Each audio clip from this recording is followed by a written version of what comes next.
जनाऊँ आमर वीरेन्द्र आज्ञा को सुजोग से मत मुझे तो प्रथम थर जॉइन कर टेक्निकल प्रॉब्लम्स अच्छी हुए तो मोर आपण मान विजुअल देखि पार नथिबे तथापि मु चेष्टा करूछि एटलिस्ट आज मेसेज आपण माने समस्त सुनी पारथिबे आज वाक्य ध्यान प्रभु को वाक्य नहीं जहाँ आपण माने पाइबे रोमियो 8 पर्व 14 पदरु 17 पद पर्यंत रोमियो 8 14 पदरु 17 पद पर्यंत करवा मदद करी वीरेन्द्र आज्ञा पढ़े वाक्य वीरेन्द्र आज्ञा पढ़ु पढ़ी पारि पढ़ी दौची आज्ञा पढ़ु तेणु जेते लोक ईश्वर आत्मा द्वारा चालित हुंती से माने ईश्वर संतान कारण तुम्हें माने पुनर्जन्म भय करबा निमंते दासत्वर आत्मा पाई न किंतु पुत्रत्वर आत्मा पाई अछ तद्वारा आम्हे माने अब्बा पिता बोली डाकी थाउ आम्हे माने ईश्वर संतान बोली सही आत्मा स्वयं आम्भर आत्मा सहित साक्ष्य प्रदान करती और जदि संतान तेबे उत्तराधिकारी अर्थात जदि ख्रीष्ट सहित गौरवान्वित हेबा निमंते आम्हे माने ताहांकर संगरे दुख भोग करू तेबे ईश्वर उत्तराधिकारी और ख्रीष्ट सह उत्तराधिकारी अटू कारण मो विचार जो गौरव आम्भ मान प्रति प्रकाशित हो ताहा तुलना वर्तमान काल दुख भोग किछि हुए तेणु सृष्टि एकांत आकांक्षा ईश्वर संतान मान प्रकाश निमंते अपेक्षा करुछि आमेन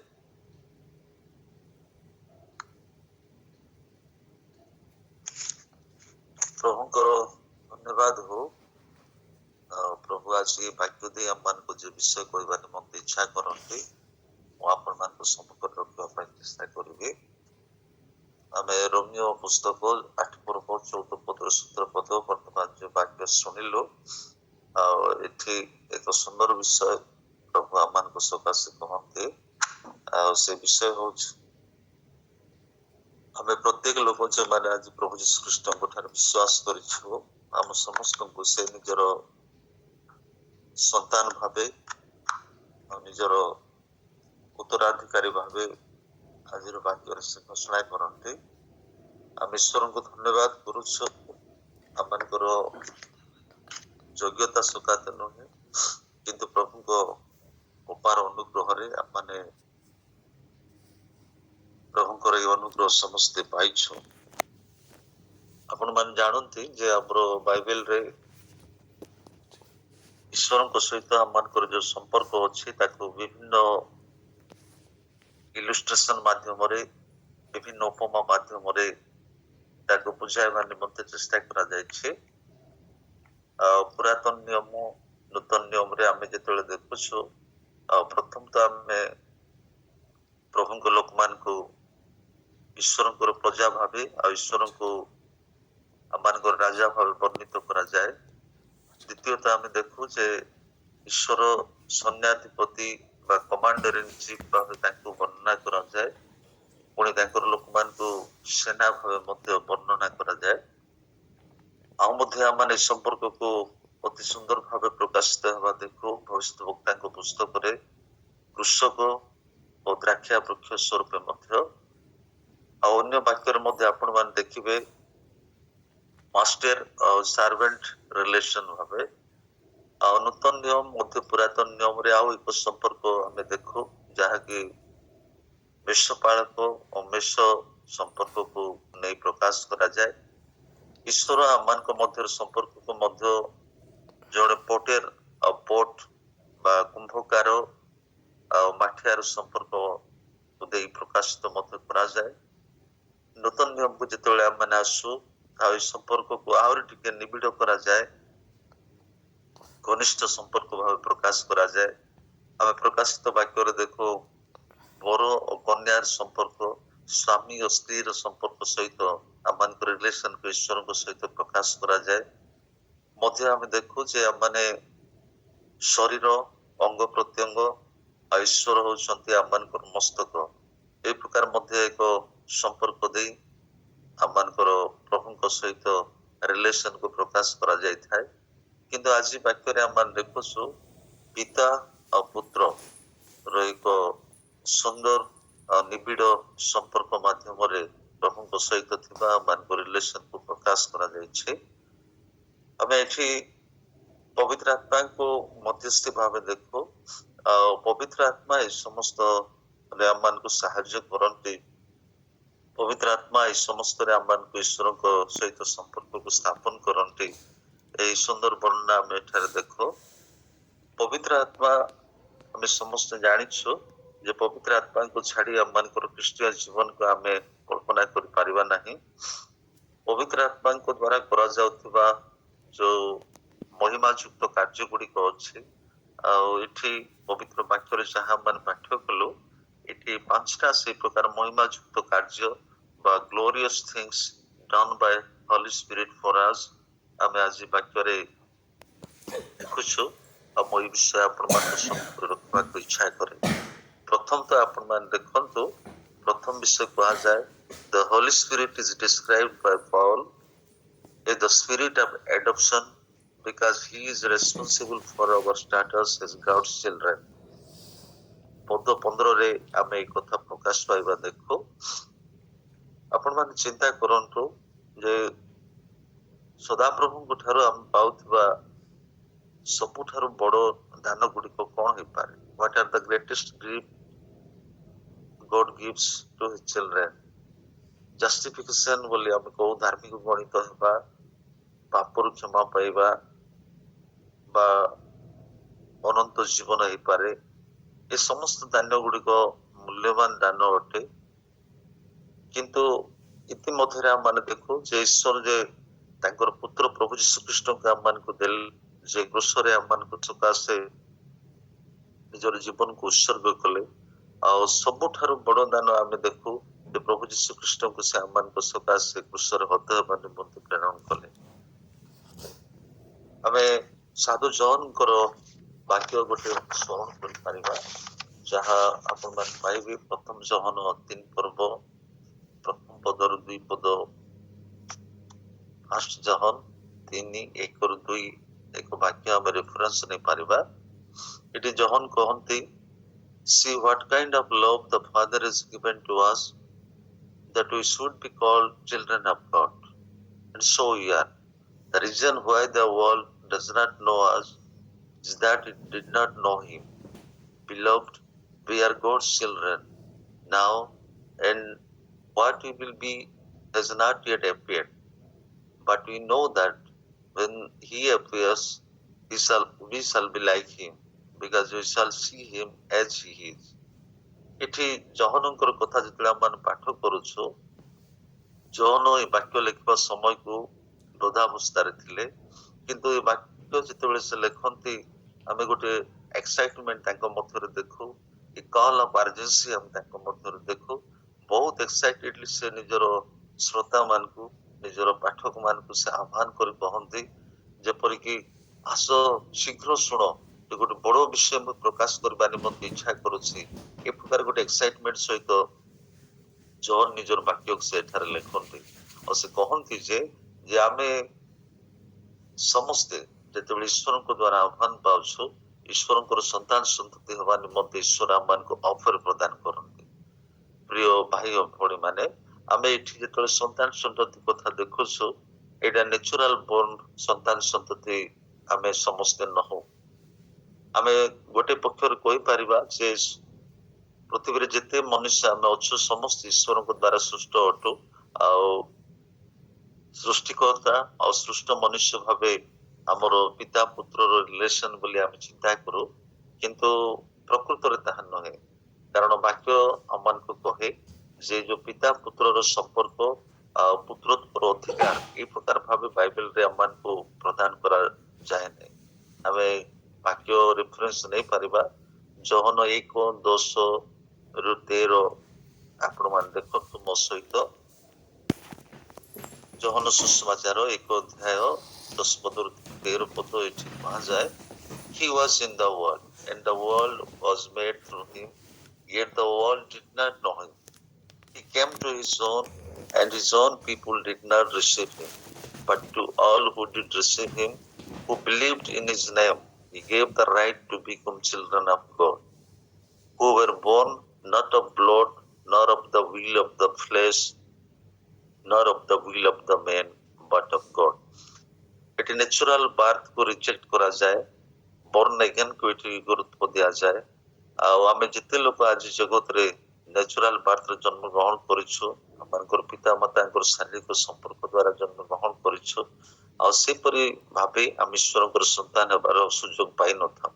କିନ୍ତୁ ପୁନର୍ଜନ୍ମ ଦ୍ୱାରା ବିଶ୍ୱାସ ଦ୍ୱାରା ପ୍ରଭୁ ଯୀଶୁ ଖ୍ରୀଷ୍ଟଙ୍କ ଠାରେ ଆମେ ନୂତନ ଜନ୍ମ ପ୍ରାପ୍ତ ହୋଇ ଈଶ୍ୱରଙ୍କର ସନ୍ତାନ ଓ ସନ୍ତତି ହେବାର ସୌଭାଗ୍ୟ ପ୍ରାପ୍ତ ହୋଇଥାଉ। ଆଜିର ବାକ୍ୟରେ ସାଧୁ ପାଉଲ ଆମମାନଙ୍କୁ এই ସନ୍ତାନ ହେବାର କଥା କହନ୍ତି ଯେ we are adopted children of God ବୋଲି ସେ କହନ୍ତି। ଆମକୁ ଈଶ୍ୱର ଆଡପ୍ଟ କରିଛନ୍ତି। କିପରି ସେ ଆଡପ୍ଟ ଆମମାନଙ୍କୁ କରନ୍ତି?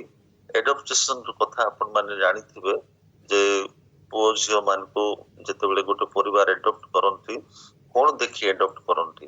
ଅନେକ ଥର ଯେତେବେଳେ ଗୋଟେ କପୁଲ ଗୋଟେ ପୁଅ କି ଝିଅକୁ ସେମାନେ ଆଡପ୍ଟ କରନ୍ତି, ସେମାନେ ବିଭିନ୍ନ ଚିନ୍ତା କରିଥାନ୍ତି, ଯେମିତିକି ସେ ପୁଅ ବା ଝିଅ ବା ସେ ଶିଶୁ କୋଉ ବ୍ୟାକଗ୍ରାଉଣ୍ଡର, ତାର ପିତା ମାତା କଣ, ଆଉ ସେ କିପରି ଜନ୍ମ ନେଇଛି, ଆଉ ଇତ୍ୟାଦି କଥା ସେମାନେ ଦେଖନ୍ତି। ତାଙ୍କର ବ୍ଲଡ ଲାଇନେଜ କଣ, ଆଉ ତାଙ୍କର ବାପା ମାଙ୍କର ଆଚାର ବ୍ୟବହାର କଣ, ଆଉ ସେ ସନ୍ତାନ ଉପରେ ତାଙ୍କର କି ପ୍ରଭାବ ପଡିବ, ଆଉ ଭବିଷ୍ୟତରେ ଏଇ ସନ୍ତାନ କି ସନ୍ତତି ସେମାନଙ୍କ ନିମନ୍ତେ ବେନିଫିସିଆଲ ହେବ କି ନାହିଁ, ଇତ୍ୟାଦି କଥା ଚିନ୍ତାକୁ ନେଇ ସେମାନେ ଆଡପ୍ଟ କରିଥାନ୍ତି। କିନ୍ତୁ ଈଶ୍ୱର ଯେତେବେଳେ ଆମମାନଙ୍କୁ ଗ୍ରହଣ କରନ୍ତି, এই ସମସ୍ତ ବିଷୟ ସେ କୌଣସି ବିଷୟକୁ ମଧ୍ୟ ସେ ଦୃଷ୍ଟିକୁ ନିଅନ୍ତି ନାହିଁ, କିନ୍ତୁ ସେ ଆମମାନଙ୍କୁ ଗ୍ରହଣ କରନ୍ତି। ଆଉ ଏଇଟା ଈଶ୍ୱରଙ୍କର ପ୍ରେମ ଦ୍ୱାରା ସମ୍ଭବପର ହେଇଥାଏ, କାରଣ ଈଶ୍ୱର ଆମମାନଙ୍କ ଯୋଗ୍ୟତା, ଆମମାନଙ୍କ ପୃଷ୍ଠଭୂମି, ଆମମାନଙ୍କର କୌଣସି ବିଷୟକୁ ଦେଖି ଗ୍ରହଣ କରନ୍ତି ନାହିଁ, କିନ୍ତୁ ଈଶ୍ୱର ଆମମାନଙ୍କୁ ପ୍ରେମ କରନ୍ତି ବୋଲି ସେ ଗ୍ରହଣ କରନ୍ତି। ଆଉ ଈଶ୍ୱର ଏଠି ଗୋଟିଏ ମାତ୍ର କଣ୍ଡିସନ ରଖନ୍ତି, ଆଉ ଯଦ୍ୱାରା ଆମମାନେ ଏଇ ସମ୍ପର୍କ ମଧ୍ୟରେ ପ୍ରବେଶ କରିଥାଉ। ଆଉ ସେ କଣ୍ଡିସନଟା ହଉଛି ଯେ ଈଶ୍ୱର ପ୍ରେରଣ କରିଥିବା ତାଙ୍କର ପୁତ୍ର ପ୍ରଭୁ ଯୀଶୁ ଖ୍ରୀଷ୍ଟଙ୍କ ଠାରେ ଆମମାନଙ୍କର ବିଶ୍ୱାସ। ଗାଲାତୀୟ 3:26 ଆପଣମାନେ ଦେଖିପାରିବେ, for in Christ Jesus you are all sons of God through faith ବୋଲି ଲେଖାଯାଏ। ଗାଲାତୀୟ 3:26ରେ ସାଧୁ ପାଉଲ ଏ କଥା କହନ୍ତି। ଗାଲାତୀୟ 4:4-7 ଆପଣମାନେ ଯେତେବେଳେ ପଢିବେ, ଏଠି ପାଉଲ ଆଉ ଏକ ସୁନ୍ଦର କଥା କହନ୍ତି ଏ adopted children ସକାଶେ, but when the fullness of time had come, God sent forth his son born of woman, born under the law, to redeem those who were under the law, so that we might receive adoption as sons। ସ୍ପଷ୍ଟ ଭାବେ ସେ କହନ୍ତି ଯେ ଈଶ୍ୱର ଆପଣ ପୁତ୍ର ପ୍ରଭୁ ଯୀଶୁ ଖ୍ରୀଷ୍ଟଙ୍କୁ ଜଗତକୁ ପଠାଇଲେ, ଆଉ ଯେତେବେଳେ ଆମେ ତାଙ୍କୁ ଗ୍ରହଣ କରୁ, ଆମେ ଈଶ୍ୱରଙ୍କ ଦ୍ୱାରା ଗୃହୀତ ହୋଇଥାଉ ସନ୍ତାନ ସନ୍ତତି ଭାବେ, ଆଉ ସେଠି ଏଡପସନ ଆସିଥାଏ। ଖ୍ରୀଷ୍ଟର ପ୍ରିୟ ଭାଇ ଓ ଭଉଣୀ ମାନେ, ପବିତ୍ର ଆତ୍ମା ଏ କାର୍ଯ୍ୟ ଆମ ସମସ୍ତଙ୍କ ଜୀବନରେ କରନ୍ତି। এই ଫିଲିଂସ ଆମମାନଙ୍କ ଜୀବନରେ ସେ ପ୍ରଦାନ କରନ୍ତି। ଦ୍ୱିତୀୟତଃ ପବିତ୍ର ଆତ୍ମାଙ୍କର ମହାନ କାର୍ଯ୍ୟ ଯାହା ଜଣେ ବିଶ୍ୱାସୀ ଜୀବନରେ ପବିତ୍ର ଆତ୍ମା କରିଥାନ୍ତି, ଆଉ ସେଇଟା ହଉଛି ଆଜିର ପାଠ କରିଥିବା ବାକ୍ୟର 14 ପଦରେ ଲେଖାଯାଏ, The Holy Spirit constantly and lovingly leads all who are the sons and daughters of God। ପ୍ରେମର ସହିତ ଆଉ ନିରନ୍ତର ସେ ପ୍ରତ୍ୟେକ ଲୋକଙ୍କୁ ସେ ଲିଡ କରନ୍ତି ଈଶ୍ୱରଙ୍କର ସନ୍ତାନ ସନ୍ତତି ଭାବେ। ପବିତ୍ର ଆତ୍ମା ଦ୍ୱାରା ଚାଳିତ ହେବା, ପବିତ୍ର ଆତ୍ମାଙ୍କର ଚାଳନା ପ୍ରାପ୍ତ ହେବା, ଆମେ ସମସ୍ତେ ହୁଏତ ଏ ବିଷୟକୁ ସ୍ପଷ୍ଟ ଭାବେ ବୁଝିପାରିନଥାଉ, କିନ୍ତୁ ପବିତ୍ର ଆତ୍ମାଙ୍କ ଦ୍ୱାରା ଚାଳିତ ଜୀବନ କଣ ହେଇପାରେ, କେମିତି ପବିତ୍ର ଆତ୍ମା ଆମମାନଙ୍କୁ ଚାଳନା ପ୍ରଦାନ କରନ୍ତି, ଆମେ ଚିନ୍ତାକୁ ନେଇପାରିବା। ଆମମାନଙ୍କ ପ୍ରାର୍ଥନା ଦ୍ୱାରା ହୁଏତ ସେ ଆମମାନଙ୍କୁ କଥା କହନ୍ତି, ଆମମାନଙ୍କ ସ୍ୱପ୍ନ ଦର୍ଶନ ଦ୍ୱାରା ସେ ଆମମାନଙ୍କୁ କଥା କୁହନ୍ତି, ଆମମାନଙ୍କୁ ଲିଡ କରନ୍ତି। ଆମେ ଯେତେବେଳେ ଖ୍ରୀଷ୍ଟିଆନ ସୌଭାଗ୍ୟତା ମଧ୍ୟରେ ପ୍ରବେଶ କରୁ, ବିଶ୍ୱାସିନୀ ମାନଙ୍କ ସହିତ ସମୟ କଟାଇଥାଉ, ଆଉ ସେଇ ମାଧ୍ୟମରେ ମଧ୍ୟ ସେ ଆମମାନଙ୍କୁ ଲିଡ କରନ୍ତି। ଯେତେବେଳେ ଆମେ ପ୍ରଭୁଙ୍କର ପବିତ୍ର ବାକ୍ୟକୁ ଅଧ୍ୟୟନ କରୁ, ବାକ୍ୟକୁ ମେଡିଟେଟ୍ କରୁ, ସେ ସମୟରେ ଆମମାନଙ୍କୁ ସେ ଲିଡ୍ କରନ୍ତି। ଆଉ ଯେତେବେଳେ ଆମେ ଏପରି ପ୍ରଭୁଙ୍କ ବାକ୍ୟକୁ ଶ୍ରବଣ କରୁ, ଟିଭି ମାଧ୍ୟମରେ ହଉ, କୌଣସି ପ୍ରଭୁଙ୍କ ବକ୍ତାଙ୍କର ବାକ୍ୟ ଶ୍ରବଣ ଦ୍ୱାରା ହଉ, ଏପରି ଭାବେ ମଧ୍ୟ ସେ ଆମମାନଙ୍କୁ ଲିଡ୍ ପ୍ରଦାନ କରନ୍ତି। ଆମକୁ ପବିତ୍ର ଆତ୍ମା ଆମମାନଙ୍କୁ ପ୍ରଭୁଙ୍କ ମାର୍ଗରେ ପ୍ରଭୁଙ୍କ ସହିତ ଚାଲିବା ନିମନ୍ତେ ସାମର୍ଥ୍ୟ ପ୍ରଦାନ କରେ। ଆମେ ଅନେକ ଥର ଭୁଲ ବୁଝୁ ଯେ ପବିତ୍ର ଆତ୍ମା ହୁଏତ ଆମମାନଙ୍କୁ ଯେତେବେଳେ ଚାଳିତ କରନ୍ତି, ତାକୁ ଏକ ଇମୋସନ ସହିତ, ଆମମାନଙ୍କର ଇମୋସନାଲ ଫିଲିଙ୍ଗସ୍ ସହିତ ଆମେ ଲିମିଟ କରିଥାଉ। କିନ୍ତୁ ପବିତ୍ର ଆତ୍ମାଙ୍କର ଚାଳନା ଏଇଟା ଆମେ ଏ ସମସ୍ତ ମାଧ୍ୟମରେ ଯାହା ମୁଁ କହିଲି, ଆମେ ପବିତ୍ର ଆତ୍ମାଙ୍କର ଚାଳନା ପ୍ରାପ୍ତ ହୋଇଥାଉ। ପବିତ୍ର ଆତ୍ମାଙ୍କର ତୃତୀୟ ମହିମାପୂର୍ଣ୍ଣ କାର୍ଯ୍ୟ ଆମେ ଦେଖୁ, ଯାହା ଭେର୍ସ 15 ରେ କୁହାଯାଏ, the Holy Spirit does not induce fear but confidence in knowing that God is our Father।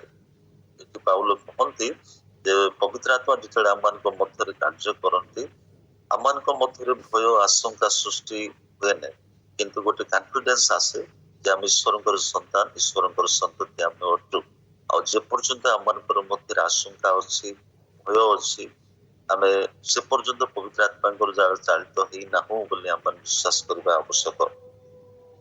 ପବିତ୍ର ଆତ୍ମା ଯେତେବେଳେ ଆମମାନଙ୍କୁ ଚାଳନା ଦିଅନ୍ତି, ଆମମାନଙ୍କ ମଧ୍ୟରେ ଗୋଟେ କନଫିଡେନ୍ସ ଆସିଥାଏ ଯେ ଆମେ ପ୍ରଭୁଙ୍କର ସନ୍ତାନ ସନ୍ତତି ଅଟୁ।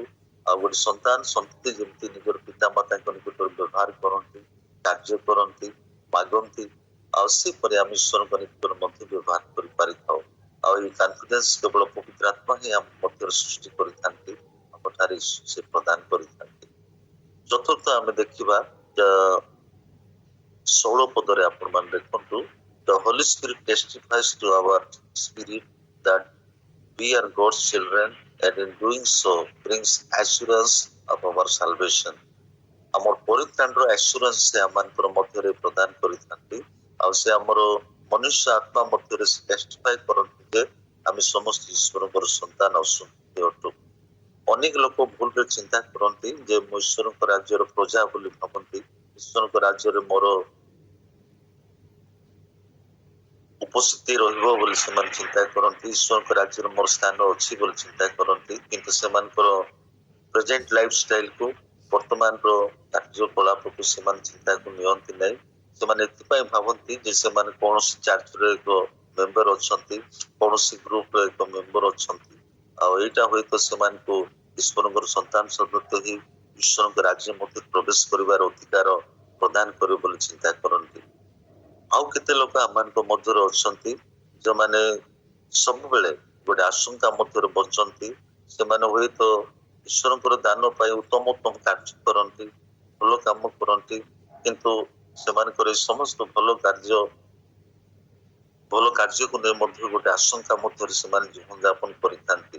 ହୁଏତ ଏ ସମସ୍ତ ସେମାନଙ୍କର ପାଇଁ ଇନାଫ ନୁହେଁ ବୋଲି ସେମାନେ ଚିନ୍ତା କରନ୍ତି। ସେମାନଙ୍କ ସାକ୍ରିଫିସିଆଲ ଲାଇଫ ହଉ, ସେମାନଙ୍କର ଉତ୍ତମ ଖ୍ରୀଷ୍ଟିଆନ ଜୀବନଯାପନ ହଉ, ଏ ସମସ୍ତ ଯଥେଷ୍ଟ ନୁହେଁ ବୋଲି ସେମାନେ ସବୁବେଳେ ଚିନ୍ତା କରିଥାନ୍ତି।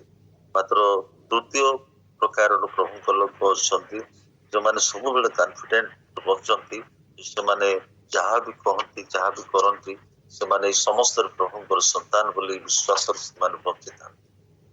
ପଞ୍ଚମ କଥା ମୁଁ କହିବି, the Holy Spirit awakens us to our status as heirs of God and fellow heirs with Christ। ପବିତ୍ର ଆତ୍ମା ଆମମାନଙ୍କର ମଧ୍ୟରେ ଗୋଟେ ବିଶ୍ୱାସ ଯୋଗାଇଥାନ୍ତି, ଯାହାକି ଆମେ ଈଶ୍ୱରଙ୍କର ଉତ୍ତରାଧିକାରୀ ଅଟୁ, ଆଉ ଖ୍ରୀଷ୍ଟଙ୍କ ସହିତ ସହ ଉତ୍ତରାଧିକାରୀ ଅଟୁ। এই କଥା ସେ ଆମ ମଧ୍ୟରେ ସେ ବିଶ୍ୱାସ ଜନ୍ମାଇଥାନ୍ତି। ପ୍ରିୟ ଭାଇ ଭଉଣୀ ମାନେ, ଉତ୍ତରାଧିକାରୀ ହେବା, ସହ ଉତ୍ତରାଧିକାରୀ ହେବା, ଯେତେବେଳେ ଏ କଥା କୁହାଯାଏ, ଆଉ ଏ ପାର୍ଟ ଆଜିର ଟେକ୍ସଟର ବହୁତ ଇମ୍ପୋର୍ଟାଣ୍ଟ ପାର୍ଟ ବୋଲି ମୁଁ ଚିନ୍ତା କରେ। ଉତ୍ତରାଧିକାରୀ ହେବା କଥା ଯେତେବେଳେ ଆମମାନଙ୍କୁ କୁହାଯାଏ, ଆମେ ଭଲ ବିଷୟର ଉତ୍ତରାଧିକତା ସବୁବେଳେ ଚିନ୍ତା କରିଥାଉ। ପ୍ରଭୁ ଯୀଶୁ ଖ୍ରୀଷ୍ଟଙ୍କ ସହ ଉତ୍ତରାଧିକାରୀ ବୋଲି ଯେତେବେଳେ ଆମମାନଙ୍କୁ ଏ ବାକ୍ୟ କହେ, ଆମେ ସମସ୍ତ ବିଷୟକୁ ଏଠି ବୁଝିବା ଆବଶ୍ୟକ। ଯୀଶୁ ଈଶ୍ୱରଙ୍କ ଉତ୍ତରାଧିକାରୀ ଭାବେ ହୁଏତ ସ୍ୱର୍ଗରେ ତାଙ୍କର ଅଧିକାର ପ୍ରାପ୍ତ ହେବେ। ଆଉ ଈଶ୍ୱରଙ୍କର ଯାହା ଯେତେବେଳେ ଆମମାନେ କହୁ, ସେ ସ୍ୱର୍ଗ ପୃଥିବୀର ପ୍ରତ୍ୟେକ ବିଷୟ ଈଶ୍ୱରଙ୍କର ଅଟେ। ଆଉ ଏଇ ମଧ୍ୟରେ ଆମେ ବୁଝିବା ଆବଶ୍ୟକ ଯେ ଏଠି ଦୁଃଖ ବି ଅଛି, କଷ୍ଟ ବି ଅଛି, ଯାତନା ବି ଅଛି, ପାର୍ସିକ୍ୟୁସନ ବି ଅଛି। এই ସମସ୍ତ ମଧ୍ୟ ଆମେ ଉତ୍ତରାଧିକାରୀ ଭାବେ ପାଇଥାଉ। ଆଉ ଯେତେବେଳେ ଗୋଟେ ମନୁଷ୍ୟ ଗୋଟେ ବିଶ୍ୱାସୀ এই ସମସ୍ତ ପାଇଁ ଆପଣଙ୍କୁ ପ୍ରସ୍ତୁତ କରେ, ସେ ପ୍ରକୃତରେ ଈଶ୍ୱରଙ୍କର ସନ୍ତାନ ସନ୍ତତି ଭାବେ ଉତ୍ତରାଧିକାରୀ ପ୍ରାପ୍ତ ହୋଇଥାଏ। କେବଳ ଭଲ ବିଷୟ ନୁହେଁ, କିନ୍ତୁ এই ସମସ୍ତ ବିଷୟ ମଧ୍ୟ ତାର ଜୀବନରେ ଗ୍ରହଣ କରିବାକୁ ସବୁବେଳେ ସେ ପ୍ରସ୍ତୁତ ରହିଥାଏ। ତେବେ ପ୍ରଭୁ ଆସନ୍ତୁ, ଅଳ୍ପ ସମୟ ମଧ୍ୟରେ ଆମମାନେ ଯାହା ଧ୍ୟାନ କଲୁ, ଏ ବାକ୍ୟ ଦେଇ ଈଶ୍ୱର ଆମମାନଙ୍କୁ ସ୍ପର୍ଶ କରନ୍ତୁ, ସମସ୍ତଙ୍କୁ ଆଶୀର୍ବାଦ କରନ୍ତୁ, ଯେ ଆମେ ସମସ୍ତେ ଯେକୌଣସି ପୃଷ୍ଠଭୂମିରେ ଆସିଥିଲେ ମଧ୍ୟ ଆମମାନେ ଈଶ୍ୱରଙ୍କ ଦ୍ୱାରା ପ୍ରେମ ପାତ୍ର ପ୍ରେମ ପାତ୍ରୀ ଆମମାନେ ଅଟୁ। ଆଉ ଈଶ୍ୱର ଆମମାନଙ୍କୁ ଭଲ ପାଆନ୍ତି, ଆଉ ତାଙ୍କର ସନ୍ତାନ ସନ୍ତତି ଭାବେ ଆମମାନଙ୍କୁ ଗ୍ରହଣ କରନ୍ତି। ଆଉ ପବିତ୍ର ଆତ୍ମାଙ୍କର এই ଏସ୍ୟୁରାନ୍ସ ଆମେ ସମସ୍ତେ ନିଜ ହୃଦୟରେ ଯେତେବେଳେ ଅନୁଭବ କରୁ, କନଫିଡେଣ୍ଟଲି ଆମମାନଙ୍କୁ କହିପାରିବା ଯେ ଆମେ ଈଶ୍ୱରଙ୍କର ପିଲା, ଈଶ୍ୱରଙ୍କର ସନ୍ତାନ ଆଉ ସନ୍ତତି। ଆଉ ଏ ମନୋଭାବ ନେଇ ବଞ୍ଚିବା ପାଇଁ ଆପଣମାନଙ୍କୁ ଆମ ସମସ୍ତଙ୍କୁ ଈଶ୍ୱର ଆଶୀର୍ବାଦ କରନ୍ତୁ। ଯେପରି ପ୍ରଭୁଙ୍କର ସନ୍ତାନ ସନ୍ତତି ଭାବେ ଜଗତରେ ଆମେ ବଞ୍ଚିବା, ସାକ୍ଷ୍ୟ ଦେବା, ଆଉ ପ୍ରଭୁଙ୍କର ମହିମା କରିବା। ସମସ୍ତଙ୍କୁ ନମସ୍କାର। ପ୍ରଭୁ ଆପଣମାନଙ୍କୁ ଆଶୀର୍ବାଦ କରନ୍ତୁ।